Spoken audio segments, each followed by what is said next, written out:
anywhere. Thank you very much. Thank you, Zahid bhai. Both, as in the morning, our worthy CEO of DRAP has already mentioned that regulator and industry is partner in growth, partner in facilitation the patient, in providing quality medicine. And we appreciate both these gentlemen comments. Now I'll request our honorable guest, Managing Director of GSK, Mr. Salman Barni, to please deliberate. Bismillahirrahmanirrahim. I think it's very difficult to add, something new to what's already been said. I think the issue has been discussed both in the presentations and also in some of the comments you heard from the dais today. I think the issue is a very simple one, that you are talking about an industry which is a globally important industry, which has both a social need and an obligation to fulfill, but also there is an economic opportunity for this industry to get both locally as well as globally. The size of the human challenge and the social challenge that we have to address, and the size of the global opportunity, commercial opportunity that is available to us is both very substantial. And these are not in conflict with each other. Unfortunately, we see everything in Pakistan in a very adversarial way. These things are not in conflict with each other. When we talk about the global, challenge, the global challenge can only be addressed and met, whether it is local or global. In fact, it can only be addressed if we follow global norms. And the global norms that apply to this industry are very, very straightforward. Essentially, the first thing you focus on globally, and the first thing we should focus on in Pakistan, is not price but quality. If you have no quality, price is irrelevant. If you travel by air on PIA and you say कि जी मुझे ticket सस्ता कर दें, मैं ज़रा सस्ते local parts बना लूँगा, मेरे टिकट 5,000 हो जाएगा कम, तो जहाज़ अगर एक साल में 1-2 गिर जाए तो क्या बात है? That is not the way to go. Nobody allows it, even for a simple thing as traveling on airlines. Question of compromising in quality standards of pharmaceuticals is completely nonsensical. And I think that should be our primary objective, to try and reach global quality norms. Now, to achieve that, to achieve global quality standards, first of all, we have to change our mindset.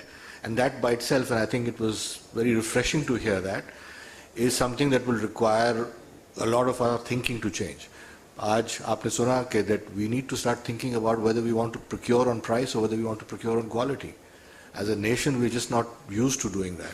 We tend to go for the short fix. We tend to go for, the sort of quick fix. Once we change our mindset on quality all the way down in terms of how we produce, how we procure, only then can we genuinely and with sort of real intent, aim to achieve the manufacturing standards that will provide quality medicines, both to people in Pakistan, but also at a global level. And this is the basic benchmark that we have to meet if we want to survive and thrive for either of these two objectives that I talked about. If we talk about achieving those standards, we then have to talk about investment. Realistically, they will not happen without substantial investment taking place in this industry. And to make that investment, the basic determinant, the prerequisite is that you have to have a predictability of what your return on investment is going to be. No serious investment will happen in this industry unless there is a predictability of how that investment will be rewarded. And for that, more than anything else, you need a pricing policy which is predictable and in line with global norms.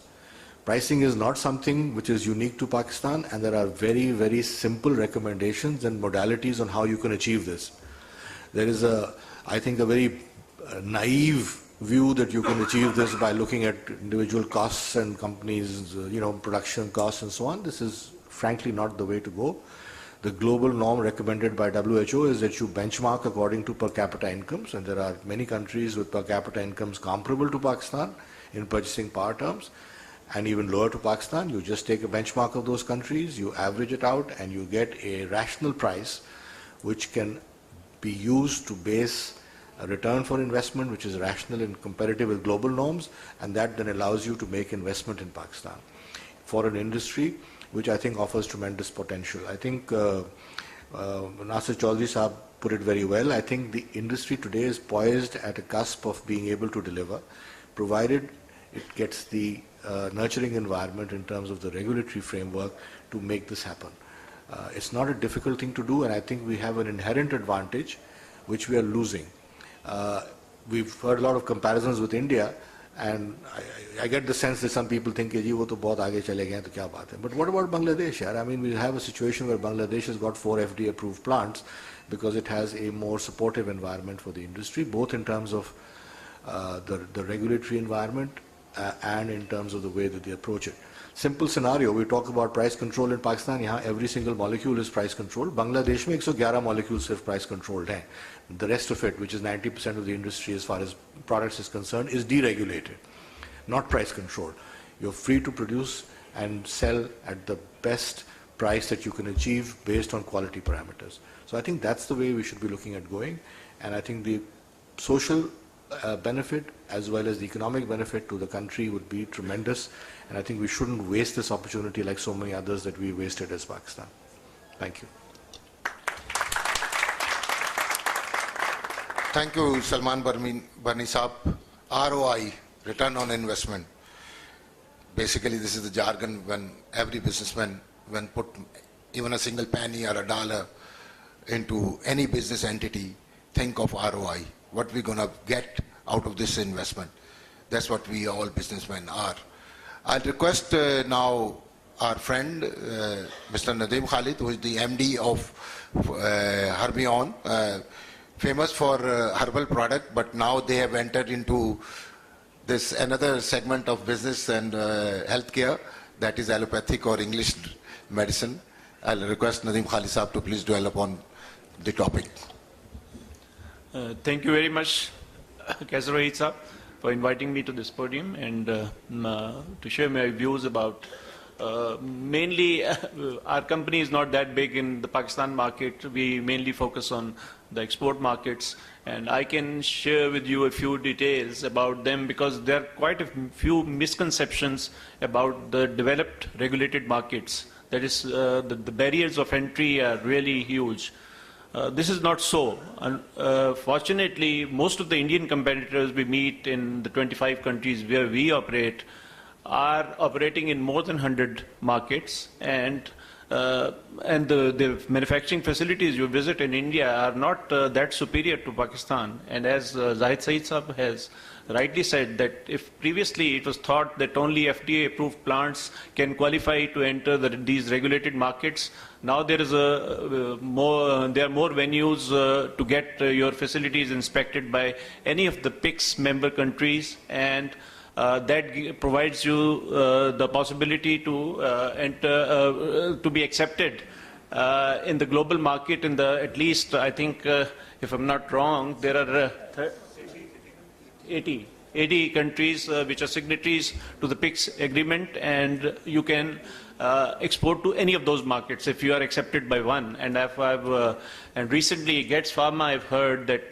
they have got their first PICS certified plant here in Pakistan, and more companies are to follow. Coming to the most developed regulated markets like Canada and US, you'll be surprised to know that there are quite a few segments where Pakistani manufacturers can go even without qualifying for these quality inspections. In the our company itself, we market one of our OTC products in the US market as a medicine.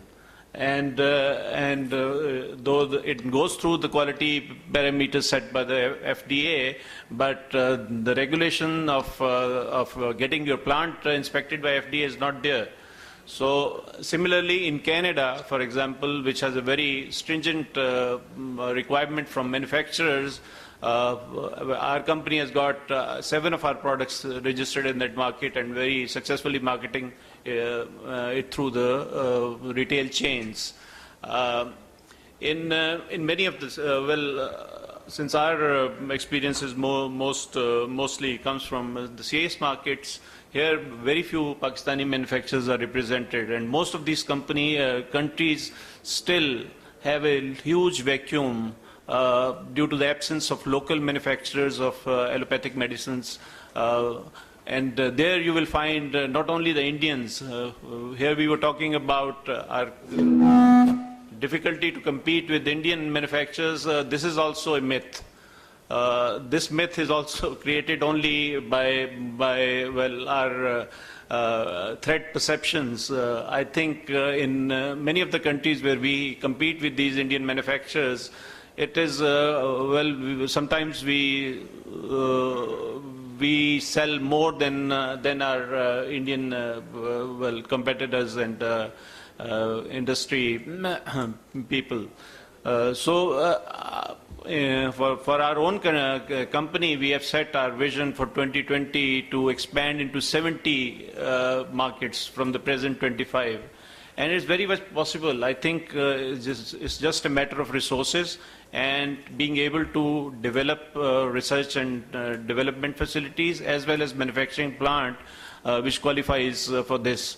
As Salman Barni Sahab and Arshad Sahab has rightly mentioned, they have rightly mentioned that the price issue is a big obstacle, because if we can't get the prices, for example, if our company had remained in Pakistan, we would not have been able to expand globally. This is without accumulation of capital, without the good pricing structures, and surprisingly, in the 25 countries where we represented, not a single market is price regulated. All are these markets include Singapore, Malaysia, Canada, US, Lithuania, Czech Republic, Russia, Ukraine, Belarus. None of these markets are price regulated, and it's very surprising why the market cannot operate on its own and set its own parameters for prices on the basis of quality, as Salman Barni Sahab has said. I think sky is the limit. And we can all, the Pakistani manufacturers, I would like to see more of my friends in the international markets, and they are quite capable of doing so. So I hope Pakistani market can exploit the potential being provided by the international market.